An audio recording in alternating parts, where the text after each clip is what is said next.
What's up, you guys? It's your girl Amber, and today I want to talk about loving yourself. Are you happy? Are you the person that you want to be? Are you comfortable in your own skin? Do you love who you are? Do you love yourself? Now, I wanted to talk about this because this was kind of a journey for me growing up where I grew up and having people around me pick on me or put me down for all the things that made me different from them. And then as I got older, I was like, hold up, why do I want to be like anybody else? And I started to take all those instances that hurt me or I felt bullied, and I took those and I made them positives because I don't want to be like everybody else. I want to stand out. And that's what I want to talk to you guys about, because a lot of times when I'm able to meet you guys in real life or the emails that I get from you guys, a lot of it is this struggle with self-love or self-confidence or just being content with who we are and what we have to offer. Now, a lot of times I feel like people will take what's in media and compare and contrast themselves to the people that we see on TVs and movies and things like that, because these people will cast the perfect idea or the perfect person in these places, and so we can't help but to say, oh my god, I wish I looked like them, I wish my this didn't do this, or I wish my arm wasn't flabby, or I wish this and that, and start to nitpick at ourselves. But at the end of the day, what we're doing is putting ourselves down. So I want to talk about loving yourself, and the first part of loving yourself is accepting who you are and being completely happy with that person. Now, loving, accepting, and taking care of yourself, there's so many different aspects to that. It could be just being happy with where you live, or making sure that the environment that you live in is positive, or the people that you hang out with are supportive or positive, or eating healthy, or exercising, or being social, or going out and doing different activities, or just looking in the mirror and saying, I love you, person, flaws and all. I love this extra flab on your back. I love that your eyes are all bugged out. I love you for who you are and what you have to offer the world. That's the first step of all this. Now, one of my main things that I say to people a lot are, we spend too much time trying to live up to other people's standards or conform to other people's standards, and not enough time living up to our own standards. And that goes back to social media or the way we see people living their lives on TV and then saying, oh, I want to do that. Oh, because I can't do that. My life sucks. No, that's not it. We need to create our own standards and live up to those. If you want to make some changes about you or yourself as a person for self-growth, that's great. That's amazing. So do that. Do it for you though. Don't do it for anybody else other than doing it for you, so that you can be the best person that you can be for everybody in your life and for the society in general. I posted this thing on Twitter the other day, and it's like, when fitting in makes you uncomfortable. Because I just feel like we weren't born to fit in. We were born to stand out. All of us are so uniquely different in so many different ways, so why not let that shine?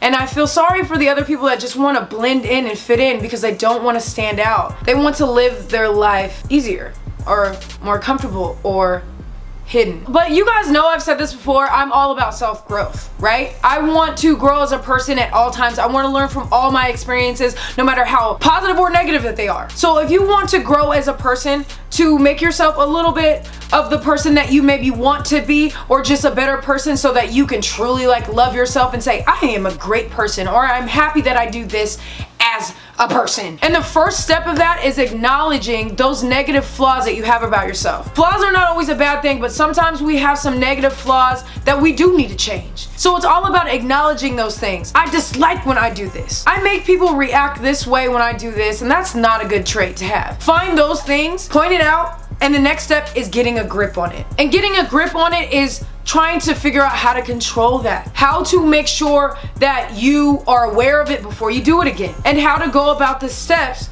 to make sure it doesn't happen anymore. Now, it's always different in different circumstances, right? But you gotta get a grip on it. Then you decide how you want to change that negative thing. I want to stop doing this in general. I want to limit the amount of times I do this or say this. I don't ever want to go there again. Then you gotta add a step into your normal routine that helps you with that. And putting it into your normal routine is the only way that you can really say, I'm going to change because I'm going to make this a priority and make sure I'm on top of this at all times. Now, one of the things for me that I'm really happy with my self-growth is my anger issues. Oh my god, half my life ago, when I was in high school, you guys, I was a very angry person. And it had to do with how I grew up and how people were so negative with me because I'm different in so many different ways. And it made me so angry that I was that person that reacted first and thought later. I'm a completely opposite person now. I think way ahead, and I don't allow myself to get angry or act a certain way because I don't want to give those people the benefit of being able to take me there, because I'm making them important if I do that. If I allow people to make me angry or act a certain way, I'm making them important, and they're not. So what I had to do was literally get a grip on my anger and say, you know what? I'm not going to just react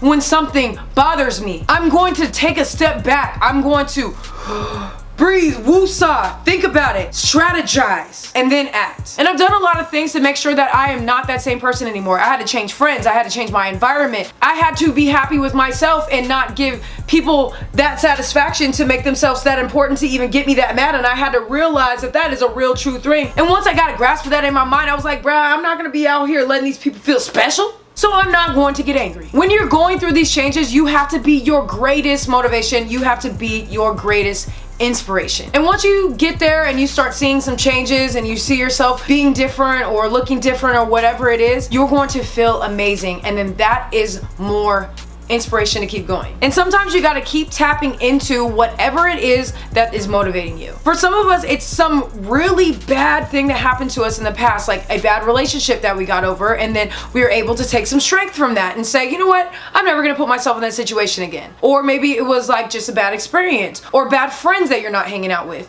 Or it could be some very positive things that happened to you, or like at one point in time I was successful in my life and I was able to do all these things. So then that's motivation to get back to that in your own way. But just keep using that as a reminder, as a tool to keep going on your path to greatness. You feel me? But before I leave you guys, I want to leave you guys with the biggest, most important thing that I can ever tell you. Stop giving up what other people think about you. I know you guys have heard me say this so many times. If they're not paying your bills, if they're not your family, if you're not in a relationship or having sex with these people, why do you care what they have to say? Why are you allowing their words to have so much meaning? Why are you allowing them to be so important to you? These people don't matter. So you cannot keep thinking or worrying about what other people say. If you're walking down the street, you're in school, wherever, and someone's talking mess about you, you just look over at them and be like, boo, you are not paying my bills. You are not helping me put a roof over my head. I do not care what you have to say. Because in reality, that's what it is. And sometimes you gotta look at them and be like, dang, I feel sorry for you for not acknowledging all this greatness over here. Because you are great and you're amazing just how you are. Always remember that. And one thing I also always say is that you can't love others or expect others to love you the way that you would want them to